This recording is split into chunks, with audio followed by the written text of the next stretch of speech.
নমস্কার বন্ধুরা, তোমরা সবাই কেমন আছো? আশা করি সবাই খুব ভালো আছো। আর তোমাদের ভালোবাসার আশীর্বাদে আমিও খুব ভালো আছি। তো আজকে একটা নতুন পার্টি মেকআপের ক্লাস ডেমনস্ট্রেশন ভিডিও নিয়ে চলে আসলাম। আমার স্টুডেন্টদেরকে এই প্রথম যারা নতুন ব্যাচ শুরু করেছি, প্রথম আজকে ওদেরকে একটা ক্লাস ডেমনস্ট্রেশন দেখালো পার্টি লুক। আর আমার মডেল পূর্ণিমা। আর ওরা আমার পাশে দাঁড়িয়ে আমাকে খুব সাহায্য করছিল, এটা ওটা সরিয়ে সরিয়ে দিচ্ছিল আমার হাতে। আর ওরা খুব মনোযোগ সহকারে খুব সুন্দর করে দেখছিল। আর আমার মডেল সেদিন খুব গল্প করছিল, কথা বলছিল, ভীষণ বকাবকি করার পরে একটু মুখটা বন্ধ করেছে। তো সমানে কথা বলে যাচ্ছিল, কারণ ও চুপচাপ থাকতে পারে না। তো আমি ওদেরকে কাজ শেখাচ্ছিলাম, ওরা খুব মনোযোগ সহকারে দেখছিল। আমার প্রতিটা ব্যাচ স্টুডেন্টদের সাথে আমি খুব বন্ধুর মতন মিশে যাই খুব তাড়াতাড়ি, কারণ আমি চুপচাপ আমিও থাকতে পারি না, আমিও ভীষণ কথা বলি। তো আর আমার স্টুডেন্টরা আমার সব সময় বলি যে আমাকে ভয় করবে না, কারণ আমার ভয় করলে কোনো জিনিস শিখতে পারবো না, ভয়ে ভয়ে থাকলে। তো ওদের সঙ্গে বন্ধুর মতন যদি না মিশে ওরা তাড়াতাড়ি শিখতে পারবে না কাজটা। তা ওরা ভীষণ গল্প করছিল সেদিন, বকা দেওয়ার পরে একটু তাও চুপ হয়েছে।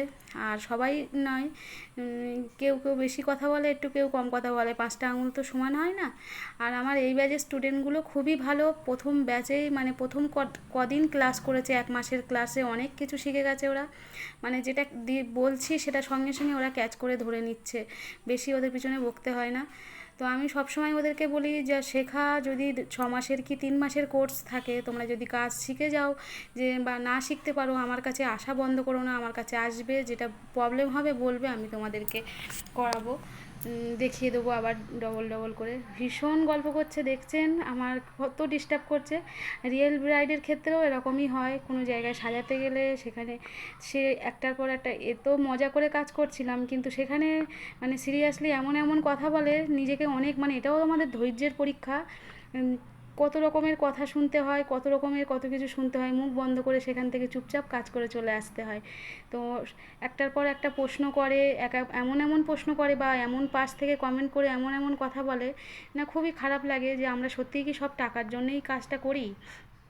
অনেকে সেরকমভাবেই আমরা মনে করে আমাদের যে টাকা দিয়ে নিয়ে আসছি বলে সব কিছু, মানে সবার ক্ষেত্রে নয়, অনেক বাড়িতে গিয়েছি, অনেক মানে অপমান অনেক কিছু মানে শুনেছি, সবাই নয়, আমি আগেই বলছি সবাই নয়। তো আমার সেদিনকে যে পার্টি মেকআপটা করাচ্ছিলাম ওদেরকে, ওরা খুব আমাকে সাহায্যও করেছে আমার হেয়ার স্টাইল করার সময়। ওরা আমাকে ক্লিম্পার করে দিয়েছে, নতুন স্টুডেন্টরা আমার ক্লিম্পার করে দিয়েছে।